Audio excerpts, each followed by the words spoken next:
Puji nama Tuhan, selamat pagi bagi kita semuanya. Selamat kita beribadah kepada Tuhan. Kiranya kasih karunia, kekuatan iman dari Tuhan senantiasa menyertai kita. Biar nama Tuhan kita puji, kita agungkan.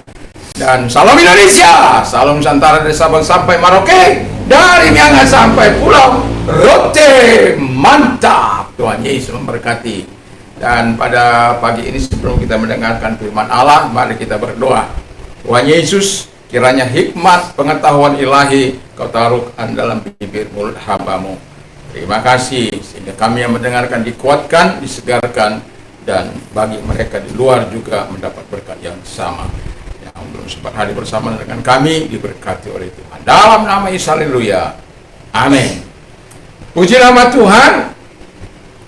Kalau dalam perjanjian baru kita mengetahui bagaimana Yesus berdoa bagi gerejanya, yaitu supaya gerejanya menjadi satu.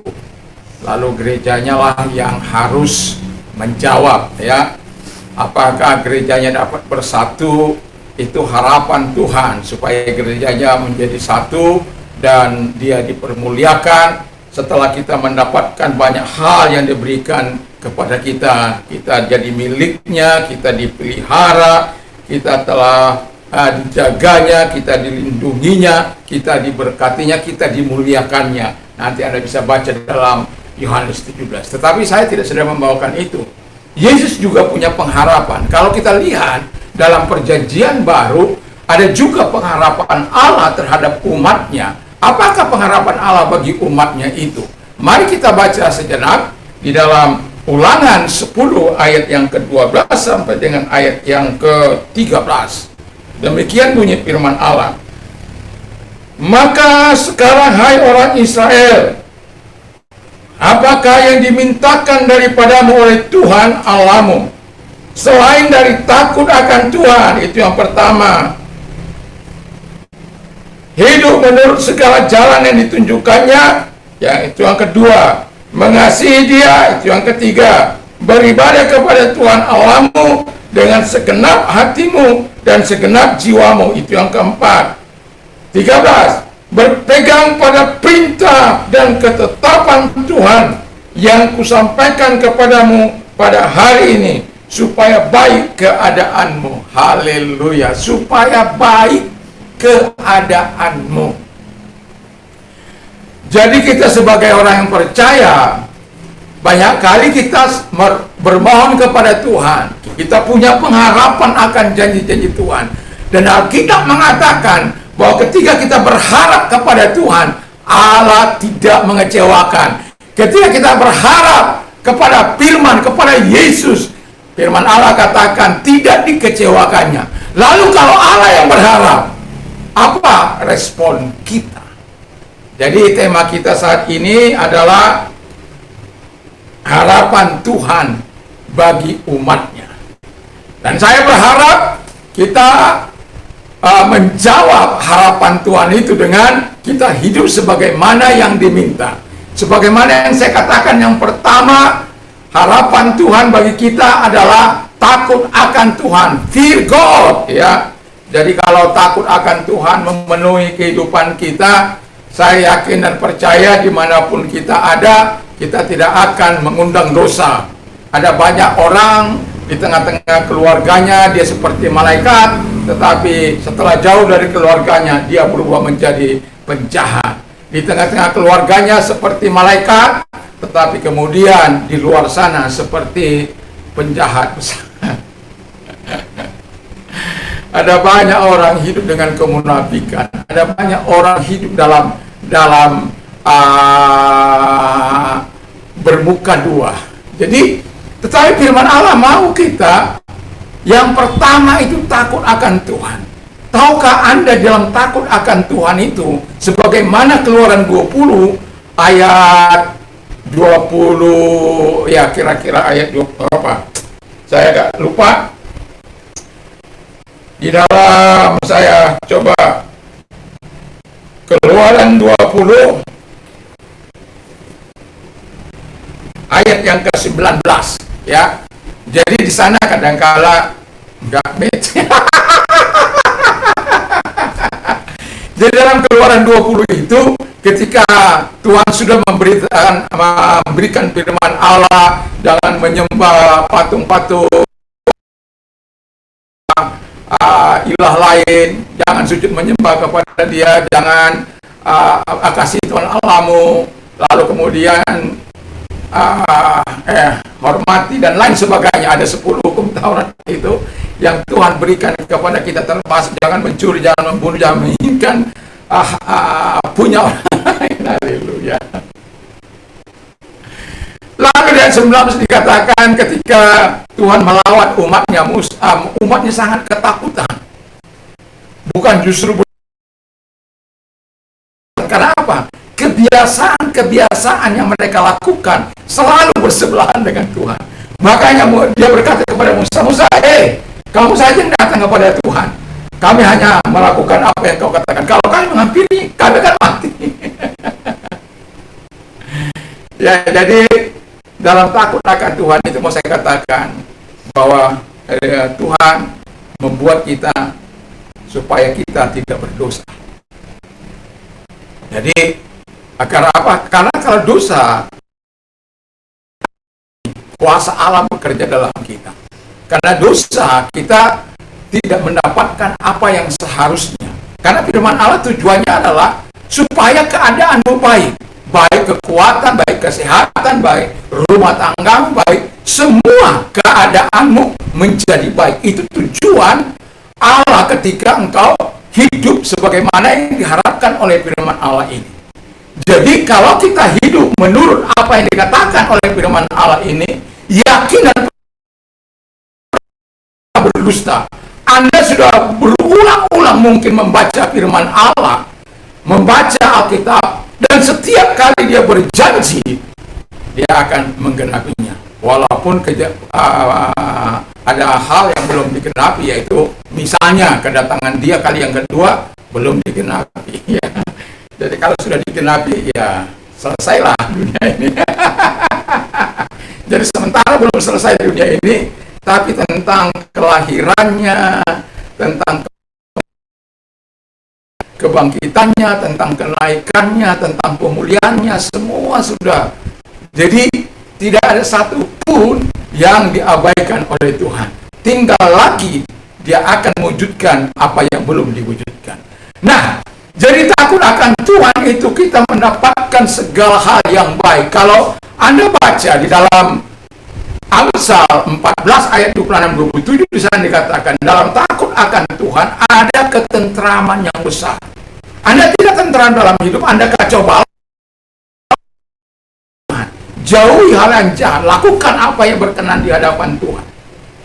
Jadi ada ketentraman, ada perlindungan bagi anak-anaknya, ada sumber kehidupan. Kata firman Allah, kalau engkau meninggalkan sumber kehidupan dalam Yeremia 17 ayat yang ke-13, maka Anda akan dipermalukan. Anda akan mengalami masa sengsara, Anda akan diasingkan. Dan Allah sebenarnya tidak ingin itu. Allah ingin engkau memenuhi harapannya. Saya, kita semuanya memenuhi harapannya, atau yang ada di luar sana memenuhi harapan Tuhan itu. Sehingga apa yang digolkannya, apa tujuannya bagi kita, yaitu untuk menjadi keadaan kita menjadi baik, itu dapat terwujud dan kita dapat merasakan di dalam kehidupan kita sebagai orang yang percaya kepada Tuhan Allah Israel itu. Jadi, dan juga dikatakan oleh firman Allah, kita akan terjerat, kita akan terhindar dari jerat-jerat maut. Siapa yang tahu? Ada mantra yang dilemparkan orang lain. Ada, saya sudah pernah mengalami masalah itu, tetapi yang mau saya katakan adalah Tuhan adalah tetap pemenang. Tuhan yang ada di dalam kita, roh yang ada dalam kita jauh lebih besar daripada roh-roh yang ada dalam dunia ini. Tapi miliki takut akan Tuhan itu, kita nggak tahu serangan-serangan dari kuasa kegelapan di luar sana, mantra, magic, dan lain sebagainya, black magic, dan lain sebagainya. Tapi kalau pagar Allah tetap ada dalam hidup kita, maka kita akan keluar sebagai pemenang. Jadi tetaplah bersama dengan Tuhan dan tetap penuhi harapan Tuhan. Yang pertama dikatakan takut akan Tuhan. Nah, ketika takut akan Tuhan, bukan itu saja. Saya sebenarnya tidak mau mengatakan ini, tapi saya harus katakan juga bahwa pesan dari Raja Salomo ketika mengakhiri pengkhotbah 12 di bagian 12 dan 13 di sana dikatakan bahwa ujung dari semuanya ada orang mengejar kekayaan, mengejar segala sesuatu, kekuasaan, segalanya. Tapi semua dikatakan oleh firman Allah dalam usaha menjaring angin. Bukan berarti kita belajar nggak bagus, bukan berarti kita memiliki kekayaan nggak bagus, bukan berarti kita memiliki kekuasaan nggak bagus. Tetapi kalau itu tanpa takut akan Tuhan, itu menjadi sia-sia. Dan itu sebabnya takut akan Tuhan harus menjadi bagian yang tidak terpisahkan dari hidup kita. Sebab dengan yang pertama Tuhan katakan, takut akan Tuhan itu akan menghindarkan kita dari dosa. Jadi kalau orang yang takut akan Tuhan lalu masih hidup dalam dosa, ya bisa dipertanyakan itu takut akan Tuhannya. Tetapi kemungkinan jatuh dalam dosa bisa terjadi. Seperti tadi pagi saya katakan bahwa ada hal manusia itu tidak lepas dari keluputan. Tidak ada, there is no garden without weed. Tidak ada kebun yang tidak punya rumput. There is no ivory without broken. Ya, jadi tidak ada gading yang tidak retak. Jadi kalau artinya bahwa manusia tidak ada yang sempurna. Kalau jatuh datang minta ampun. Itu sebabnya Tuhan katakan 7 kali orang benar itu, aku tidak akan membiarkannya jatuh tergeletak. Akui, maka dipulihkan kita, disembuhkannya kita, diampulinya kita. Wow, luar biasa mengikut Tuhan itu. Jadi apa maksud Tuhan? Supaya kita bisa menjawab keinginan Tuhan, takut akan Tuhan itu selalu berada dalam kehidupan kita. Dan saya tidak tahu kapan Anda meneteskan air mata.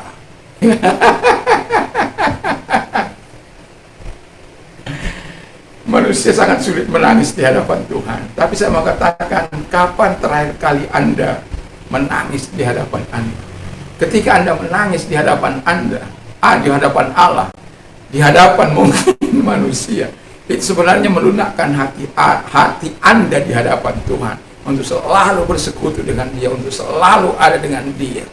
Dan air mata itu bukan air mata air mata pura-pura, tetapi air mata yang sungguh keluar karena cinta kasih kita kepada Tuhan untuk tidak menyakiti hati Tuhan. Lalu yang kedua kata firman Allah adalah berjalan di dalam jalan-jalannya. Ini saya berpantun dulu. Dari utara ke selatan dan dari timur ke barat, kalau mau hidup bersama Tuhan, kita harus hidup dengan taat. Haleluya. Jadi gak ada gunanya kita hidup dalam dunia ini kalau kita nggak taat. Ada banyak orang mau menikmati segala sesuatu yang baik dari Tuhan, tetapi nggak mau taat, tidak mau takut akan Tuhan, ya, tidak mau berjalan bersama dengan Tuhan. Mereka hanya melakukan apa yang disenangi mereka. Mereka hanya melakukan apa yang dikehendaki mereka. Sementara jalan-jalan Tuhan mereka abaikan. Jalan-jalan yang dikehendaki oleh Tuhan mereka abaikan. Kebenaran, keadilan, kasih, ya, itu harus menjadi bagian yang tidak terpisahkan dari hidup kita.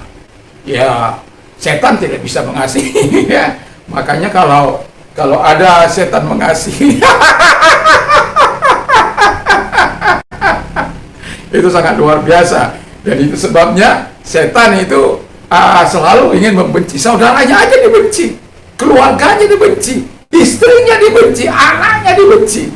Kenapa? Setan. Ya, yang kedua yang dilakukan oleh setan adalah setan itu tidak memiliki kasih, tidak memiliki kebenaran. Sementara kita berjalan dalam Tuhan itu, Alkitab katakan kita harus berjalan di dalam kebenaran. Tapi setan memutarbalikkan, dia pintar. Bayangkan, Yesus saja, jika engkau anak Allah, jika saja ditambah engkau anak Allah, engkau anak Allah sebenarnya kan, tapi jika engkau anak Allah, jatuhkan, dibuat batu ini menjadi roti. Macam-macam. Jadi dia putar balikkan kebenaran itu. Tetapi kita sebagai orang percaya, kita harus senantiasa berjalan di dalam jalan-jalannya Tuhan. Jalan-jalannya Tuhan itu tidak akan membawa kekacauan.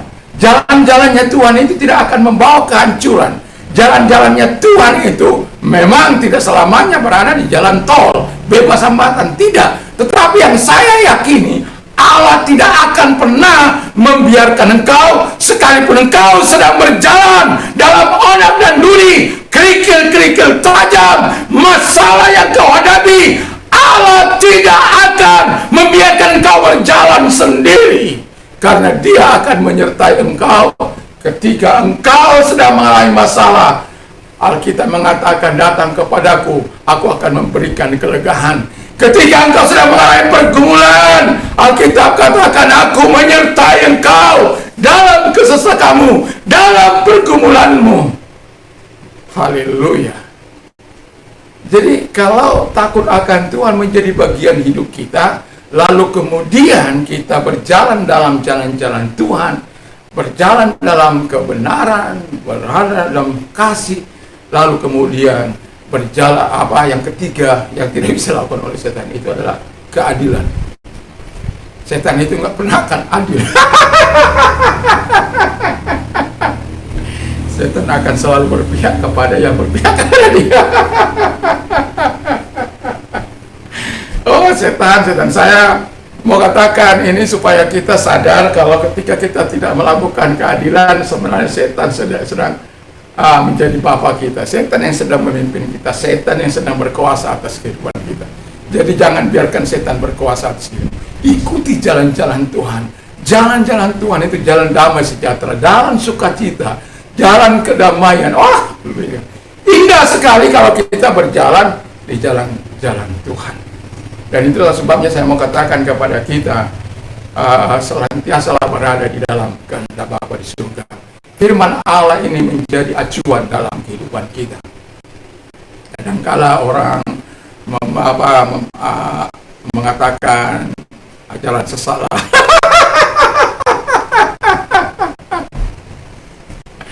Tapi saya akan senantiasa mengatakan sesuatu yang siapapun itu yang mempersalahkan, saya akan tetap mengatakan bahwa Yesus itu adalah Yesus yang terbaik dalam hidup kita. Kita melakukan berada di jalan-jalan Tuhan, sekalipun orang suka melakukan di jalan-jalannya. Manasye berada di jalan si jahat, Manasye melakukan apa yang jahat di mata Tuhan. Banyak raja-raja Israel melakukan apa yang jahat di mata Tuhan, tetapi tidak sedikit juga dari mereka yang melakukan kehendak Tuhan, yang melakukan apa yang berkenan di hadapan Tuhan. Nah, yang tadi mau saya katakan tadi tentang Salomo tadi, bahwa dia menasihatkan kita supaya kita takut akan Tuhan, lalu kemudian menjaga supaya kita tetap berada di jalan-jalannya, menjaga firman Allah itu dalam hati kita dan kita lakukan dalam kehidupan kita. Jadi segala sesuatu yang kita miliki tidak akan berarti tanpa takut akan Tuhan itu adalah hidup kita. Dan segala sesuatu yang kita miliki tidak akan punya dampak apa-apa dan tidak akan juga pernah bisa mengubah hidup kita kalau firman Allah itu tidak pernah kita terapkan dalam kehidupan kita. Itu sebabnya kita penuhi keharapan Tuhan itu dalam diri kita. Dia sudah menyediakan yang terbaik. Dia berikan kuasanya, Dia berikan Roh Kudusnya, Dia berikan Yesus, Dia berikan yang terbaik dalam hidup kita. Adakah kita memberikan yang terbaik dalam hidup ini? Yang terbaik yang dianggap Tuhan apa? Yaitu kau takut akan Tuhan, berjalan di jalan-jalannya. Supaya apa? Tuhan dimuliakan, Tuhan ditinggikan, dan Tuhan diagungkan. Jadi dalam kehidupan ini memang banyak pergumulan, banyak masalah. Tapi penuhi harapan Tuhan terlebih dahulu, supaya Tuhan memenuhi harapannya. Ada banyak orang, kenapa Tuhan tidak menjawab doa saya? Tapi hidupnya dalam dosa, hidupnya dalam kejahatan. Ada seseorang berkata begini kepada saya, kalau kita hidup jujur, kita berjalan di jalan Tuhan, kita nggak dapat makan, kita nggak akan menjadi kaya. Saya katakan, Om, saya memang tidak sekaya Om itu. Masih mendapatkan, tapi saya masih mendapatkan segala sesuatu yang baik dari Tuhan. Kalau tujuan kita hanya kekayaan, kita akan terhilang. Makanya tanah gereja juga dijual.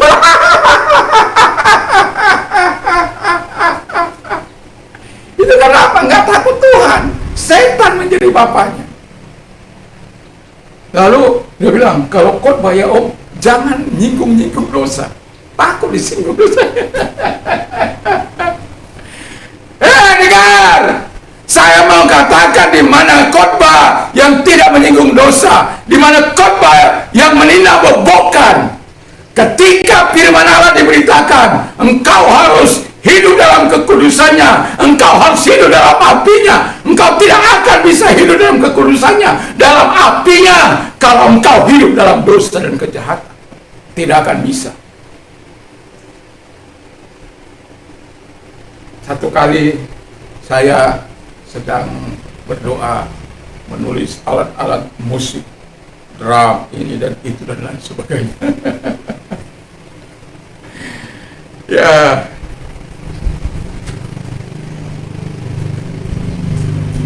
yang mau saya katakan, lalu orang bilang begini sama saya, ini orang kaya.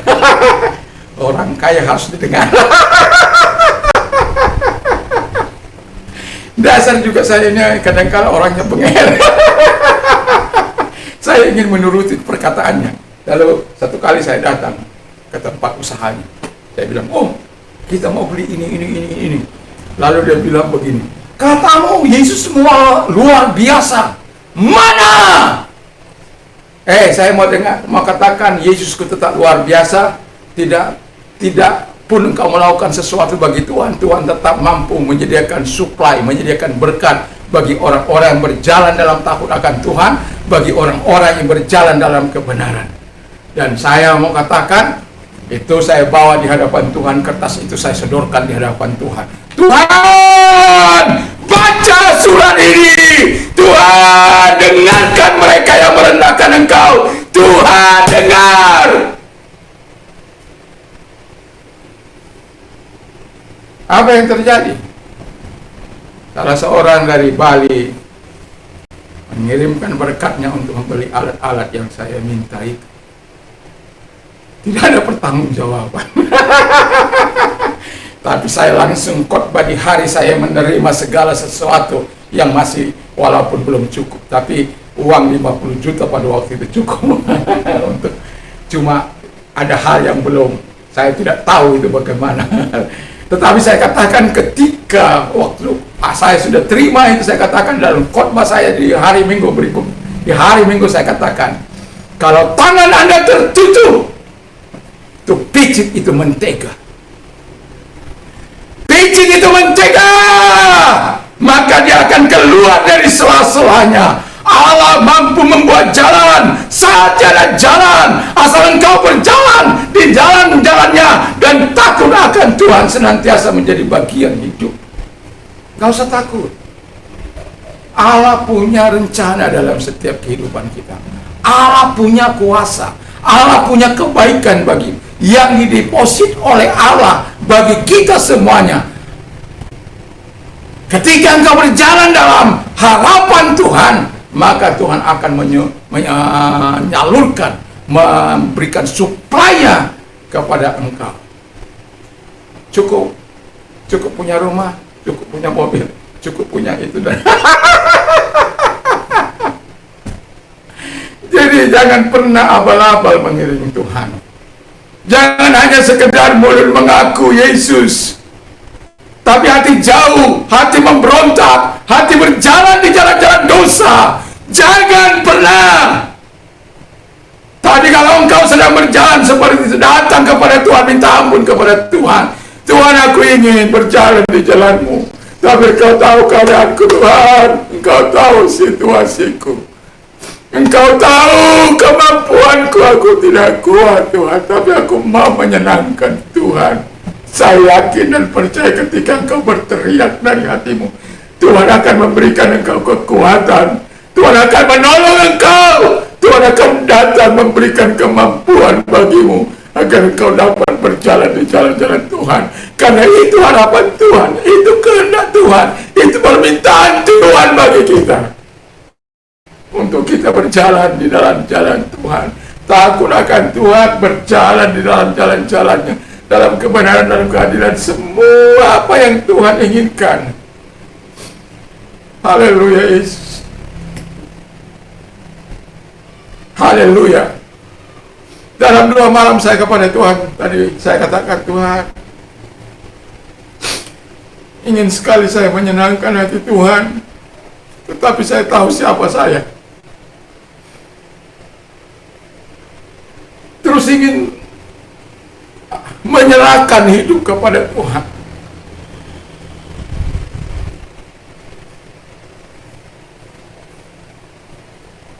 Itu sebabnya saya mau katakan kepada kita, takutlah akan Tuhan, berjalan di jalan Tuhan.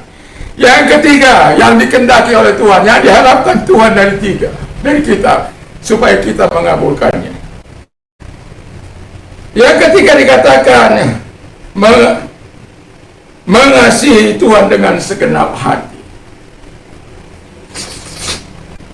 Alkitab mengatakan dengan jelas dalam Matius 22 ayat 37, love your God with all your heart, with all your strength, with all your soul, with all your body. Kasihlah Tuhan Allahmu dengan segenap hatimu, dengan segenap akal budimu, dengan segenap jiwamu, bahkan dengan segenap kekuatanmu, di dalam Lukas. Begitu Allah ingin kita mengasihi Tuhan. Kita ingin mendapatkan segala sesuatu yang baik, tapi kita tidak bisa terpisah dengan Dia. Kita harus senantiasa berada di dalam hadiratnya, seperti Abraham. Walaupun sebagai manusia dia tidak luput dari kelemahan dan kekurangan, tetapi Allah akan senantiasa menolong orang-orang yang betul-betul mencintai Tuhan. Allah tidak akan membiarkan orang-orang pilihannya untuk hidup atau dalam dosa. Sebab firman Allah katakan, dalam segala situasi kepada orang-orang yang mengasihi Tuhan, mencintai Tuhan, Allah turut bekerja dalam segala sesuatu untuk mendatangkan kebaikan bagi orang-orang yang mengasihi Dia, yaitu bagi mereka yang terpanggil sesuai dengan rencananya. Jadi apakah Anda yakin Anda terpanggil sesuai dengan rencananya? Kalau Anda terpanggil sesuai dengan rencana, yakin dan percayalah, ketika engkau mau hidup bersama dengan Allah, takut akan Tuhan, lalu kemudian berada di jalan-jalannya, hidup dalam jalan-jalannya, lalu kemudian engkau mengasihi Tuhan, nggak akan dibiarkan engkau untuk terus hidup dalam situasi yang sulit itu. Mungkin oleh karena situasi dan keadaan, mungkin kita bisa terjerembab, tetapi Tuhan tidak akan biarkan. Kenapa saya mau katakan ini? Supaya bagi mereka yang mungkin, oh dosaku terlalu banyak, nggak mungkin diampuni. Saya mau katakan, sebesar apa dosamu? Sebesar apa dosamu? Katakan, segunung. Allah lebih besar, lebih tinggi kasihnya, lebih dalam kasihnya, lebih luas kasihnya. Haleluya. Jadi nggak usah takut. Datang pada Tuhan. Kalau engkau gagal mengasihi Tuhan, datang pada Tuhan. Tuhan, aku belum bisa mengasihi Tuhan. Memang kata Tuhan dalam 1 Yohanes 2 ayat 15 dan 17, do not love the world or the thing. Jangan engkau mengasihi dunia ini atau segala sesuatu. If anyone love the world, the love of the Father is not in him. Jika seseorang mengasihi dunia, maka kasih Bapa tidak akan ada dalam hidup. For all that is in the world, karena segala sesuatu yang ada dalam dunia ini, the lust of the flesh, keinginan daging, the lust of the eyes, keinginan mata, the pride of life is not of the Father, but of the world. Itu bukan daripada Bapa, tapi dari dunia ini. Ini yang mau saya katakan di ujungnya. And the world is passing away, and the lust of it. Dunia ini dan segala hawa nafsunya akan lenyap. Tetapi apa yang dikatakan?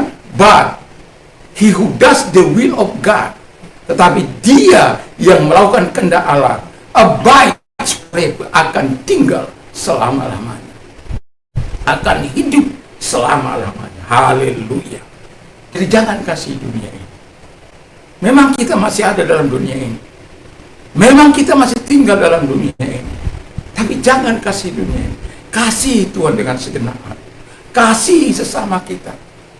Apa yang bisa kita perbuat, sekecil apapun perbuatan kasih yang kita berikan, itu akan berdampak. Mungkin Anda punya beberapa rumah, kasihkan satu untuk orang miskin tanpa harus meminta. Atau mungkin Anda punya air keran, orang lain tidak punya air keran, buka itu untuk orang 24 jam, biarkan dia mengalir. Gak usah takut. Saya bukan hanya mengatakan, tapi saya sudah mengerjakan bertahun-tahun sudah. Allah menyuplai supaya keadaanmu baik. Imani supaya keadaanmu baik. Lakukan apa yang diharapkan oleh Tuhan ini bagi kita semuanya, bagi gerejanya, sehingga gerejanya dapat menjadi berkat, diberkati untuk menjadi berkat, ditolong untuk jadi penolong. Ada banyak hal yang bisa Tuhan kerjakan, tapi siapkah kita memenuhi panggilan Tuhan? Siapkah kita memenuhi harapan Tuhan ini? Siapkah kita memenuhi permintaan Tuhan ini? Kasih. Jangan kasih yang pura-pura. Masih ingat gereja di mula-mula di Efesus? Kasih yang mula-mula yang gagal dilakukan oleh jemaat di Efesus. Mereka bekerja keras, mereka sungguh-sungguh. Tuhan, aku tahu pekerjaanmu, aku tahu apa yang kau lakukan. Semua Tuhan tahu, tapi aku punya keberatan kepadamu karena engkau telah meninggalkan kasihmu yang mula-mula. Kasih kepada Allah ditinggalkan oleh mereka. Kasih yang seharusnya menjadi bagian kehidupan. Kegiatan yang kita lakukan, kegiatan mulut kita mengatakan Yesus, tapi hati kita jauh dari Tuhan, jauh dari firman Allah, jauh dari rasa takut akan Tuhan. Makanya sering saya katakan, kalau hubungan kita dengan baik dengan Tuhan, saya yakin dan percaya hubungan kita dengan yang sesama akan bisa menjadi baik. Tapi kalau hubungan kita tidak baik dengan Tuhan, kalau Tuhan saja mampu Anda tolak, apalagi yang lain. Haleluya. Apalagi yang lain. Kalau Tuhan Anda tidak Anda kasih, apalagi yang lain. Karena ketika Anda mengasihi Allah, Dia akan memberikan seluruh kekuatannya bagimu untuk kita bisa mengasihi siapapun, termasuk musuh-musuh kita, termasuk orang yang menganiaya kita, termasuk orang yang memfitnah kita. Anda sudah pernah dilapor ke polisi? Saya sudah. 2 kali tetap lolos.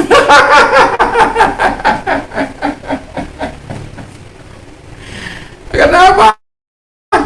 Gak usah takut, kita mengasihi Tuhan, bukan melakukan apa yang jahat di mata Tuhan. Tapi kalau engkau melakukan yang jahat di mata Tuhan, jangan coba-coba untuk melawan.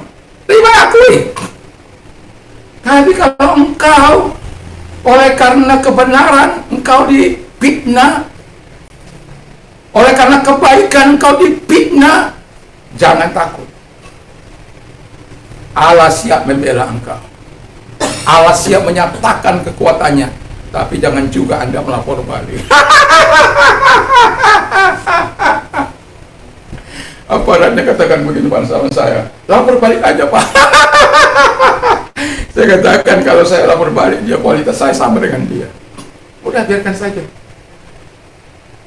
Sekencang-kencangnya kejahatan, satu kali kebenaran akan menghadap, dan itu tidak akan pernah gagal. Ada orang yang menyangka jalannya lurus tapi ujungnya menuju maut. Ada orang mereka-rekakan perkara-perkara yang baik, perkara-perkara yang jahat bagi orang yang mengasihi Tuhan. Tapi di situ Tuhan justru mereka-rekakan perkara-perkara yang baik dari kejahatan itu. Ada maksud terselubung, ada apa istilahnya, blessing. Ya. Jadi ada berkat terselubung yang Tuhan sediakan melalui peristiwa-peristiwa kehidupan yang kita alami. Selama kita tidak bersungut-sungut, tidak mempersalahkan Tuhan, hadapi saja masalah. Tapi dengan catatan, takut akan Tuhan harus menjadi bagian hidup kita. Kita harus tetap berada di jalan-jalan Tuhan. Dan kemudian kita mengasihi Tuhan dengan tulus ikhlas, bukan tanpa dipaksa. Bukan karena kita terpaksa mengasihi Tuhan, tidak, tapi karena dengan keikhlasan, dari kecantikan hati, dari inner heart kita, beauty heart kita. Wah, dari inner heart ini, siapa yang tahu hati kita? Siapa yang tahu betul-betul kita mengasihi Tuhan apa tidak? Ketika kita katakan kita mengasihi, adakah Anda membaca firman Allah? Berapa kali Anda membaca firman Allah satu hari? Berapa kali Anda berdoa? Apakah Anda menerapkan kasih itu dalam kehidupan keluarga? Apakah Anda biarkan istri Anda bekerja sepanjang hari? dan banyak. Tapi kalau kita mengasihi Tuhan, itu akan berbeda. Apa yang bisa kita kerjakan, kita kerjakan. Apa kita buat, kita buat. Tanpa harus keluar dari kasih. Memang tidak mudah. Tapi saya mau katakan Tuhan memampukan kita. Untuk itulah Tuhan memanggil kita. Untuk kita memenuhi panggilan Tuhan, untuk kita memenuhi harapan Tuhan, melakukan Tuhan, lalu kemudian mengasihi, lalu kemudian berjalan. Yang keempat, kata firman Allah,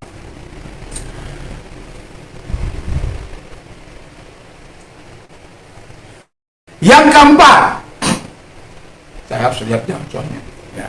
Yang keempat dikatakan beribadah kepada Tuhan. Yosua pernah berkata begini, pilihlah ya, beribadah kepada Allah atau tidak beribadah kepada Allah. Pilihlah, kata Musa, kematian atau kehidupan, berkat atau kutuk. Yosua katakan, aku akan memilih beribadah kepada Tuhan.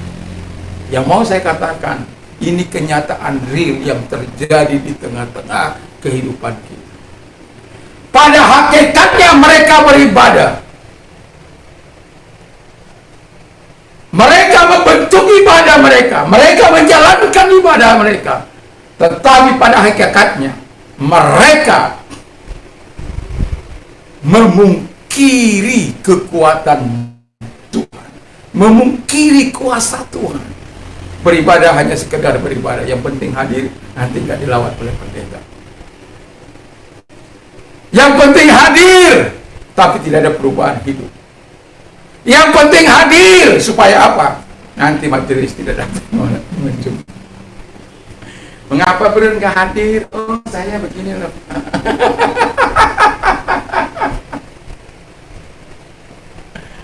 Segudang alasan bisa kita buat untuk tidak beribadah kepada Allah. Segudang alasan kita bisa rekayasa dalam kehidupan ini. Tapi saya mau katakan, ini penting kita baca. Coba salah seorang membacakannya. 2 Timotius 3 ayat 12.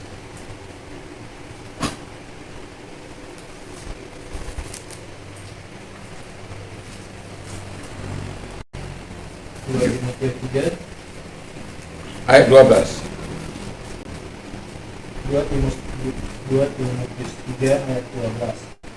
Memang setiap orang yang mau hidup beribadah di dalam Kristus Yesus akan menderita aniaya.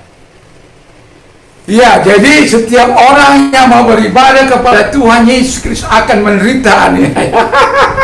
Jadi kalau ada banyak saudara-saudara kita di seluruh tanah air ini, itu penggenapan. Jadi kalau Anda masih beribadah dalam nama Tuhan, lalu ada penggenapan, syukuri.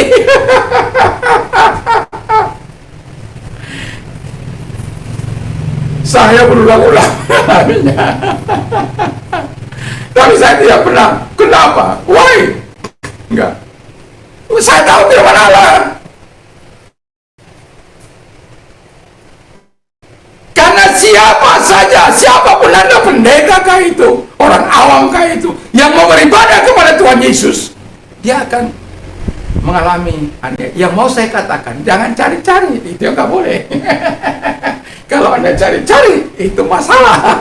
Tapi kalau Anda dipersekusi karena iman Anda, saya sampai bilang begini, ketika saya diperhadapkan pada orang-orang yang merasa hebat itu, saya bilang, tempat-tempat pelacuran dipermudah kafe dipermudah, biliar dipermudah, tempat-tempat judi dipermudah untuk menghancurkan iman seseorang. Tapi kami yang mau beribadah, yang mengajarkan ketaatan untuk bayar pajak, tetapi dipersekusi. Ini dunia sudah terbalik-balik. Tapi sebagaimana firman Allah, karena kita bukan berasal dari dunia ini, walaupun kita ada dalam dunia ini, tapi kita berasal dari Bapa di surga. Walaupun kita berasal dari ibu bapa kita. Tapi mau saya katakan kepada kita, kalau kita beribadah mendapat tantangan, mendapat persoalan, jangan pernah takut. Bertahan dalam kebenaran. Saya ketika dikatakan oleh mereka yang merasa berkuasa, saya tidak perlu sebut, kalau nanti terjadi begini-begini, kamu bertanggung jawab. Wah, saya bilang langsung, tidak salah. Coba saya abdi negara, saya akan lakukan itu. Kalau saya polisi, saya akan lakukan itu. Tapi maaf Pak, saya bukan itu. Maksud saya bukan begitu. Langsung saya serbu. Dalam arti, saya mau katakan, kalau itu tugasku akan aku lakukan. Sebagaimana tugasku melayani, aku akan layani. Dan hal-hal yang berhalangan, tentu kita akan kita akan berjuang untuk kita bisa tetap beribadah kepada Tuhan. Karena kita bukan melakukan yang jahat. Ada nyata kok tempat-tempat pelacuran ada. Ada nyata kok pap itu nyata menghancurkan iman. Ada nyata kok biliar-biliar begitu mudah. Kafe-kafe begitu mudah. Kenapa kalau urusan beribadah saja kita dipermasalahkan? Sampai saya juga katakan kepada mereka yang merasa ormas itu. Kenapa Anda tidak lakukan itu? Kenapa? Karena iman saya kepada Kristus. Anda harus Tapi saya katakan, demi Kristus, saya rela mati bagi iman saya. Sampai seseorang pejabat mengatakan, jangan terlalu arogan Pak. Tidak Pak, saya tidak arogan. Tapi demi iman saya kepada Kristus, nggak mungkin saya tidak beribadah Pak. Oleh karena perbuatan-perbuatan manusia yang tidak bertanggung jawab, tidak mungkin saya tidak beribadah. Saya harus beribadah, terserah mau urusan apa. Tetapi nggak semua kan iman kita bertumbuh bersama. Ada yang tak. Tapi itu bagian dari proses yang harus kita jalani. Anda belum merasakan pedang, saya sudah merasakan pedang di leher saya. Mungkin hanya tinggal ditarik. Innalillahi wa inna ilaihi raji'un. Pagi hari ketika saya melihat pisau di perut saya, apakah saya mau apa? Tidak. Yesus itu pemegang kehidupan kita. Ingat, Yesus yang memegang kehidupan kita, bukan yang lain. Hanya Yesus. Kalau Tuhan izinkan kau sahid, Tuhan akan izinkan. Tapi kalau nggak Tuhan izinkan kau mati dengan cara demikian, Tuhan tidak akan. Tuhan punya kekuatan, sadarlah. Tuhan punya kemampuan, sadarlah. Tuhan Maha Kuasa, Allah yang mereka lawan, bukan saya. Itu kan kata firman Allah. Jadi berjalan saja sebagaimana yang diharapkan oleh Tuhan, takut akan Tuhan, berjalan dalam jalan-jalannya, lalu kemudian mengasihi Tuhan, beribadah, dan kalau engkau beribadah dianiaya, enggak usah takut. Ya. Saya bukan hanya mengatakan ini, tapi saya sudah mengalaminya. Saya sudah menikmatinya. Tapi saya penuh dengan ucapan syukur kepada Tuhan. Karena apa? Tuhan yang harus dimuliakan dalam hidup ini. Tuhan yang harus ditinggikan. Peristiwa 171 tidak akan pernah saya lupakan dari hidup ini.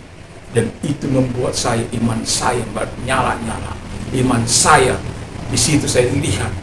Kalau percobaan datang, kalau orang takut. Tapi iman saya pada waktu itu ada di tengah-tengah mereka. Pedang ada di leher saya. Paginya pisau di perut saya. Gak usah takut. Nyawa kita itu bukan di tangan mereka. Nyawa Sadarkah kita nyawa kita ada di tangan Tuhan? Kalau kita sadar, ya percaya saja. Tapi jangan pernah mengundang, ya, jangan pernah mengundang sesuatu yang tidak diminta oleh Tuhan.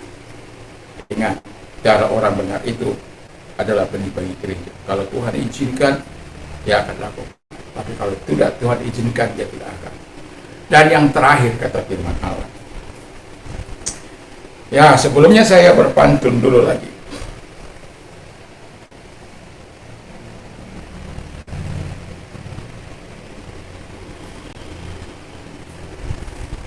Segigi pantai yang indah banyak dikunjungi para wisatawan. Kalau kita hidup beribadah, rasakanlah hebatnya kuasa Tuhan. Mantap! Mantap! Mantap! Mantap! Mantap! Kalau Anda tidak pernah merasakan kuasa Tuhan dalam ibadah, perlu Anda benahi hati dan pikiran kita di hadapan Tuhan. Tapi kalau saat hari beribadah, hatimu exciting, hatimu berapi-api, hatimu siap untuk melakukan yang terbaik bagi Tuhan, memuji Tuhan, bermasuk bagi Tuhan. Wow, Tuhan katakan, luar biasa anakku ini. Tapi kalau udah Tuhan, apa alasanku yang menuju ini supaya tidak beribadah? Betapa engkau memedihkan hati Tuhan, menyedihkan Tuhan. Janganlah. Datang beribadah bukan untuk menyenangkan pendeta. Datang beribadah bukan untuk melihat teman-teman, walaupun kita harus bertemu dengan teman-teman, dengan pendeta kita. Tapi saya mau katakan, datang kepada Tuhan itu, beribadah kepada Tuhan itu hanya untuk menyenangkan hati Tuhan dalam rangka memenuhi apa yang diminta oleh Tuhan dari hidup kita. Bersyukurlah. Dan yang terakhir yang mau saya katakan adalah berpegang pada perintah dan ketetapan Tuhan. Jadi 5 hal ini harus ada dalam hidup kita. Adakah kita berpegang pada perintah Tuhan? Mazmur berkatakan dalam Mazmur 119 ayat 31, I hold fast your statute. You are my portion, O Lord. I will obey your word. Ayat 57 ini. Jadi kita pegang itu firman Allah, lalu Tuhan menjadi bagian hidup kita, Tuhan yang menjadi penolong kita, Tuhan yang menjadi pembela kita, Tuhan yang melindungi kita. Baca nanti dalam Mazmur dalam Yohanes 17 ayat 17 itu sampai terakhir pada ayat satunya, dia Tuhan berdoa supaya kita nih hidup dalam kesatuan gereja Tuhan. Dan gereja lah yang harus menjawab doanya Tuhan Yesus itu, bukan dia. Tapi kalau perlindungan, kau belum dilindungi, minta perlindungan, Tuhan akan memberikan. Kau belum dijaga, kau akan jadi. Kalau dia haleluya. Jadi memegang teguh firman Allah itu sesuatu yang harus kita lakukan dalam hidup. Bukan karena engkau diancam, ada waktu kerusuhan, ada banyak menyimpang dari iman. Hanya karena ancaman saja dari orang-orang di sekitar yang merasa hebat, merasa super. Tapi saya berulang-ulang, saya tidak akan gentar. Saya menghadapinya. Sampai satu kali ketika hanya dikatakan begini, dengarkan saya.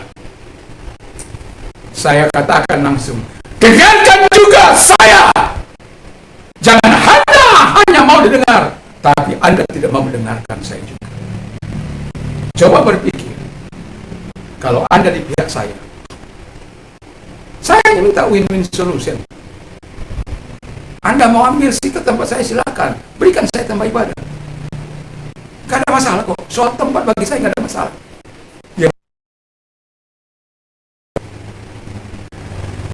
Jadi berpegang teguh pada firman Allah, berpegang pada ajaran Tuhan. Terkecuali Anda mencuri, jangan berpegang teguh. Aku mencuri misalnya, lalu ketahuan, berpegang teguh. Bukan itu. Tapi kalau engkau dilarang beribadah, berpegang teguh, aku tetap beribadah kepada Tuhan. Haleluya. Kepada kita semuanya, kita bisa memenuhi harapan Tuhan ini, supaya Allah dimuliakan dalam kehidupan kita. Dan sebagai pantun terakhir saya akan buat, dari rumah pergi ke sawah untuk membuat orang-orangan. Jadi dulu di kampung, di sawah itu kalau orang sudah mulai panen, buat orang-orangan. Takutlah akan Allah dan berpeganglah pada perintah-perintahnya. Haleluya. Perintah Tuhan, ya, perintah-perintah Tuhan. Jadi kalau kita pegang pada perintah-perintah Tuhan, maka kita akan mendapat jaminan dari Tuhan. Dan saya akan ulangi sekali lagi pembacaan firman Allah ini. Maka sekarang, hai orang Israel, apakah yang diminta daripadamu oleh Tuhan Allahmu, selain dari takut akan Tuhan Allahmu, hiduplah menurut segala cara yang ditunjukkannya, mengasihi Dia, beribadah kepada Tuhan Allahmu dengan segenap hatimu dan dengan segenap jiwamu. 13. Berpegang pada perintah-perintah dan ketetapan Tuhan yang kusampaikan kepadamu hari ini, supaya baik keadaanmu. Anda mau baik keadaanmu, penuhi permintaan Tuhan. Dan kalau Anda belum menikmatinya, minta janji Tuhan itu digenapi dalam hidupmu. Tapi jangan abal-abal, jangan ada kesandiwara, jangan ada kemunafikan. Anda tidak akan berhasil. Tapi Anda harus menyadari bahwa Tuhan itu sampai ke dalam hati yang tidak terungkapkan pun Dia tahu. Dan yang penting penuhi saja panggilan Tuhan atau harapan Tuhan itu, yaitu, ya kan mudah saja kita ingat, oh, takut akan Tuhan, berjalan dalam jalan-jalannya, mengasihi Tuhan, lalu kemudian beribadah kepada Tuhan. Itu gak sulit kita penuhi. Lalu kemudian berpegang pada perintah Tuhan. Dan kalau keadaan kita belum baik, ingatlah, Tuhan mengatakan, aku akan membuat keadaanmu menjadi baik. Dan saya yakini firman Allah, dan saya percaya bahwa Allah adalah Allah yang baik. Jangan samakan standarmu dengan standar orang lain. Tuhan yang mengetahui kemampuan kita, keadaan baik yang bagaimana yang Tuhan mau dari kita. Ketika kita berdoa minta sesuatu, Tuhan berikan. Kita tidak punya rumah, Tuhan berikan. Kita tidak punya mobil, Tuhan berikan. Kita mau beli pesawat, nggak bisa. Tapi bisa kita naik pesawat.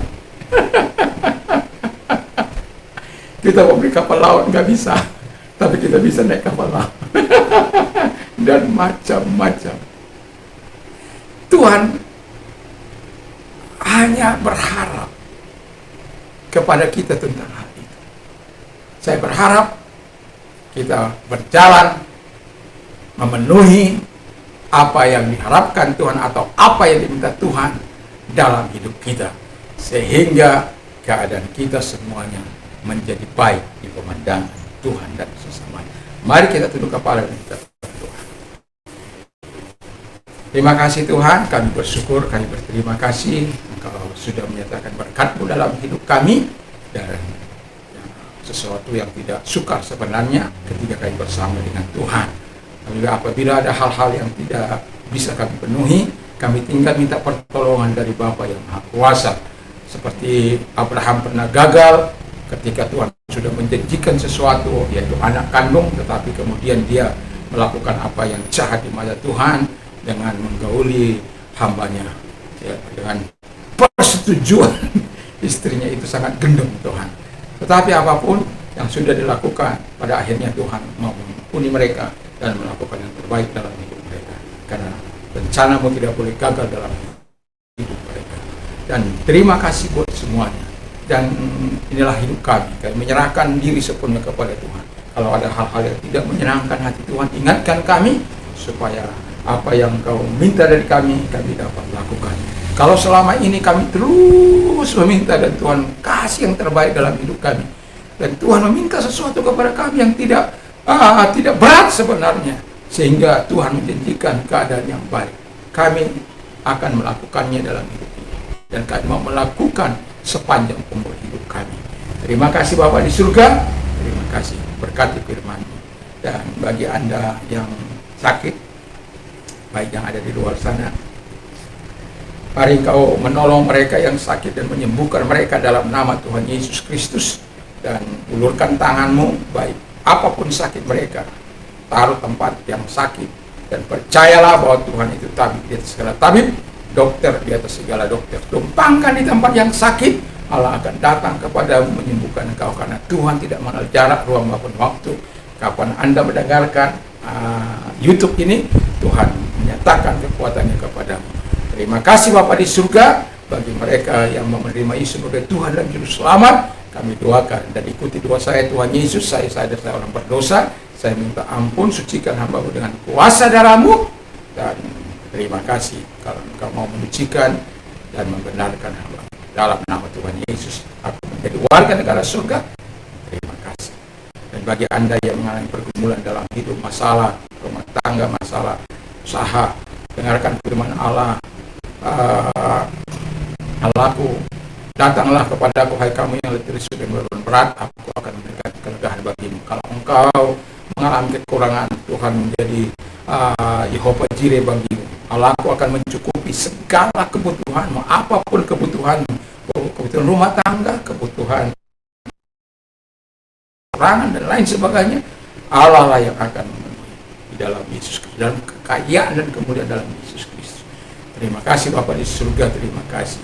Dan semua pemerintah kami diberkati, hamba-hamba Tuhan dimanapun melayani, Tuhan berkati, semuanya diberkati oleh Tuhan, kami semuanya diberkati oleh Tuhan, dan terima kasih. Mari Tuhan berkati firman Allah ini, supaya kami semua menjadi penurut-penurut firman, karena kami tahu ketika kami menjadi penurut-penurut firman, maka akan terjadi kedamaian dari Indonesia, bagi Indonesia, dari Sabah sampai Merauke, dari Myanmar sampai Pulau Rote, ketika kami hidup dalam ketaatan, saling mengasihi, saling takut akan Tuhan, karena takut akan Tuhan akan menghindarkan berbuat dosa, dan juga berjalan dalam jalan Tuhan. Kami akan tetap melakukan kebenaran dan kasih, dan juga Tuhan mengasihi baik Tuhan sesama, karena itu perintah Tuhan, dan juga beribadah dan kepada Tuhan, dan juga memberikan teguh.